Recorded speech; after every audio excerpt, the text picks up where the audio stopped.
Bonjour à tous, nous sommes réunis ce matin pour commémorer le 75e anniversaire de la victoire du 8 mai 1945.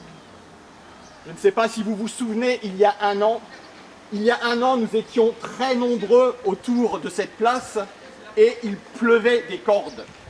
Aujourd'hui, nous avons un très beau ciel bleu, mais évidemment, les circonstances nous obligent à nous limiter à 5 pour cette cérémonie. Pour autant, nous souhaiterions ce matin avoir une très grande pensée pour nos héros et nos anciens combattants. Et c'est ensemble, même à distance, que nous voulons leur rendre cet hommage. Je tiens à préciser que cette cérémonie est enregistrée, sera diffusée sous forme de vidéo, ainsi qu'un article qui a été rédigé sur Longjumeau pendant la Seconde Guerre mondiale. Cette cérémonie comprendra la levée des couleurs, la lecture de messages, un dépôt de gerbes, 1 minute de silence, à l'issue de laquelle nous entonnerons la Marseillaise. Garde à vous! Attention pour les couleurs. Oui.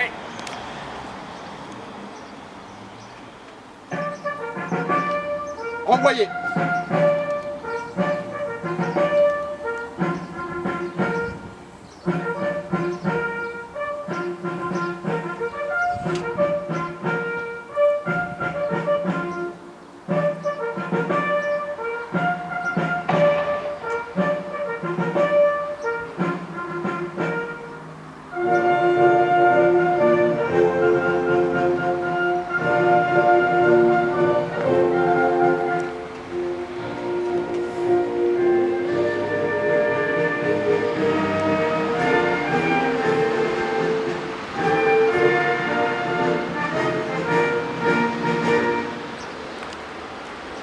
Repos.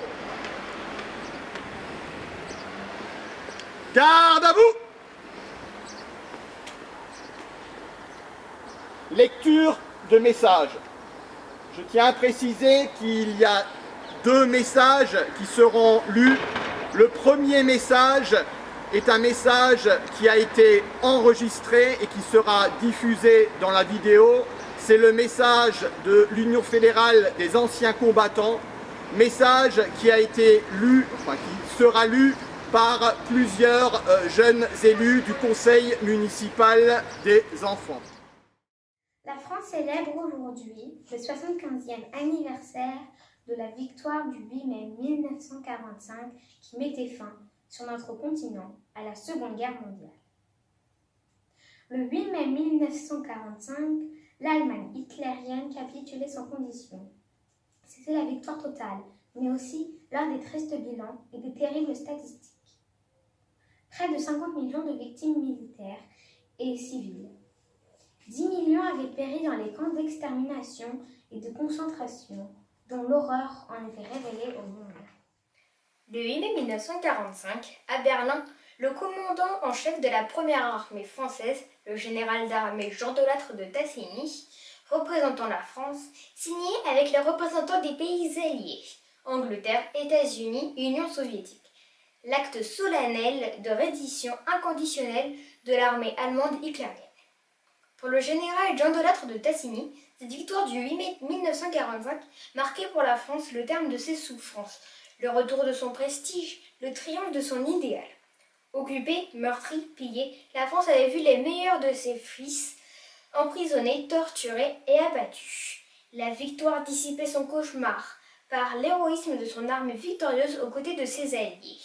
La France prouvait au monde qu'elle n'avait rien perdu de sa grandeur. La victoire se retrouvait fidèle à ses traditions séculaires pour la sauvegarde et la liberté de la dignité humaine.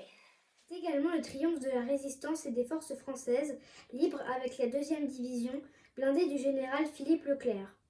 Elles avaient libéré Paris, puis accompli le serment de Koufra du 2 mars 1941 en faisant flotter le drapeau français sur la cathédrale de Strasbourg, avant de terminer leur épopée guerrière à Berchtesgaden.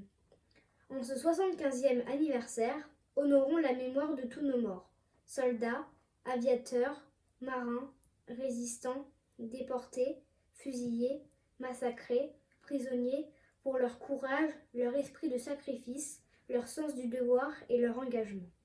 En ce jour de recueillement, l'Union française des associations de combattants et de victimes de guerre UFAC tient à rappeler le bel hommage que leur rendit le général de Gaulle lorsqu'il prononça en évoquant le sacrifice, cette épitaphe en rendant le dernier soupir.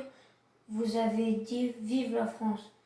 Dormez en paix, la France vivra parce que vous avez su mourir pour elle. Vive la République, vive la France. Le second message est le message de Monsieur le Président de la République. Lecture du message du Président de la République. Ce 8 mai ne ressemble pas à un 8 mai. Il n'a pas le goût d'un jour de fête. Aujourd'hui, nous ne pouvons pas nous rassembler en nombre devant les monuments de nos villes, sur les places de nos villages, pour nous souvenir ensemble de notre histoire. Malgré tout, la nation se retrouve par la pensée et les 1000 liens que notre cérémonie commune tisse entre chacun de nous, cette étoffe des peuples que nous agitons en ce jour dans un hommage silencieux. Pavoisant nos balcons et nos fenêtres, que nous convoquons cette année le souvenir glorieux de ceux qui ont risqué leur vie pour vaincre le fléau du nazisme et reconquérir notre liberté. C'était il y a 75 ans. Notre continent refermait grâce à eux le chapitre le plus sombre de son histoire. 5 années d'horreur, de douleur, de terreur. Pour notre pays, ce combat avait commencé dès septembre 1939. Au printemps 1940, il y a 80 ans, la vague ennemie avait déferlé sur les frontières du Nord-Est et la digue de notre armée n'avait pas tenu. Nos soldats pourtant s'étaient illustrés à de nombreuses reprises. Ceux de Montcornet, d'Abbeville, de Gambloux ou de Stone, les hommes de Narvik, les cadets de Saumur, l'armée des Alpes avaient défendu avec vigueur notre territoire et les couleurs de notre pays. Ils sont ceux de 40. Leur courage ne doit pas être oublié. Dans le crépuscule de cette étrange défaite, ils allumèrent les flambeaux. Leur éclat était un acte de foi et, au cœur de l'effondrement, ils laissaient poindre la promesse du 8 mai 1945. Cette aube nouvelle fut ensuite conquise de haute lutte par le combat des armées françaises et des armées alliées, par les Français libres qui jamais ne renoncèrent à se battre, par le dévouement et le sacrifice des résistants de l'intérieur, par chaque Française, chaque Français qui refusa l'abaissement de notre nation et le dévoiement de nos idéaux. La grande alliance de ces courages permit au général de Gaulle d'asseoir la France à la table des vainqueurs. La dignité maintenue, l'adversité surmontée, la liberté reconquise, le bonheur retrouvé. Nous les devons à tous ces combattants, à tous ces résistants. À ces héros, la nation exprime son indéfectible gratitude et sa reconnaissance éternelle. Le 8 mai 1945, c'est une joie bouleversée qui s'empara des peuples. Les drapeaux ornaient les fenêtres, mais tant d'hommes étaient morts, tant de vies étaient brisées, tant de villages étaient ruinés. À la liesse succéda la tristesse et la désolation. Avec le retour des déportés, les peuples découvrirent bientôt la barbarie nazie dans toute son horreur. Rien, plus jamais, ne fut comme avant. La fragilité révélée de nos vies et de nos civilisations nous les rendit plus précieuses encore. Au bout de cette longue nuit qu'avait traversé le monde, il fallait que l'humanité relevât la tête. Elle venait de découvrir, horrifiée, qu'elle pouvait s'anéantir elle-même, et il lui fallait désormais refaire le monde, de fond en comble, ou tout au moins empêcher que le monde ne se défasse, selon le mot de Camus. Ce fut l'heure en France de l'union nationale pour fonder les beaux jours annoncés par le Conseil national de la résistance et bientôt retrouvés. L'heure en Europe de l'effort commun pour bâtir un continent pacifié et fraternel. L'heure, dans le monde, de construire les Nations Unies et le multilatéralisme. Aujourd'hui, nous commémorons la victoire de ce 8 mai 1945, bien sûr, mais aussi, mais surtout, la paix qui l'a suivie. C'est elle, la plus grande victoire du 8 mai, notre plus beau triomphe, notre combat à tous, 75 ans plus tard. Vive la République, vive la France. Nous allons à présent procéder au dépôt de gerbes. Il y aura 2 dépôts de gerbes.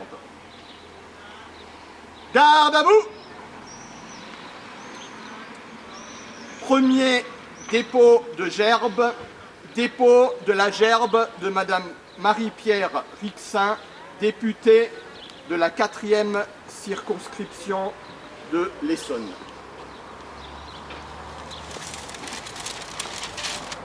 Gerbe qui va être déposée par M. Jérémy Martin, premier adjoint de la ville de Longjumeau.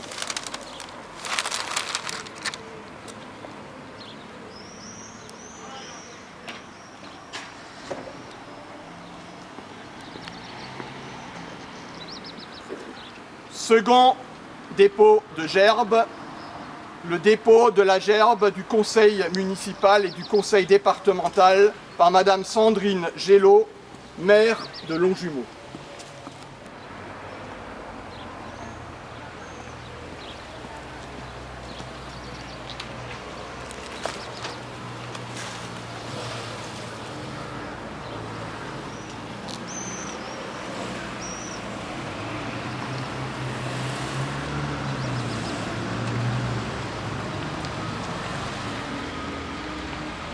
Repos.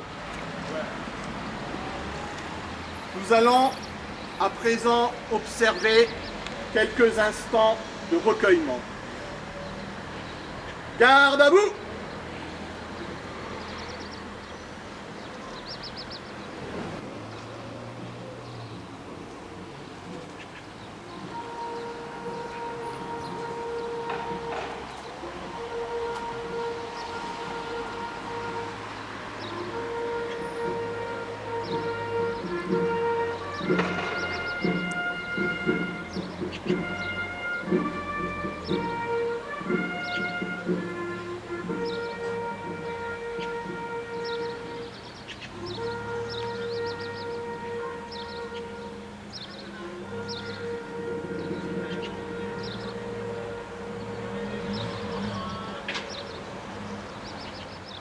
Repos.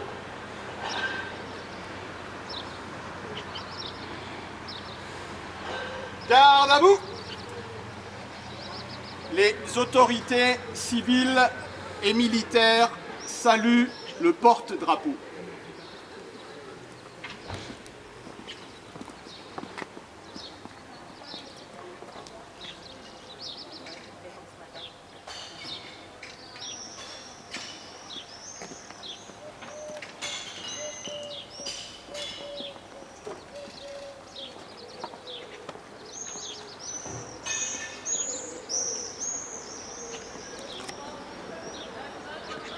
Repos. Pour clôturer cette cérémonie, je vous propose d'entonner ensemble la Marseillaise.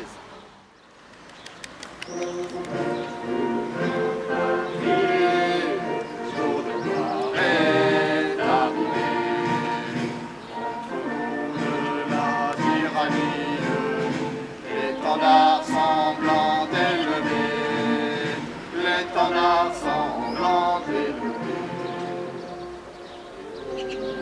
Dans nos montagnes, ces féroces soldats qui viennent jusque là-bas, égorger ces nos compagnes. Aux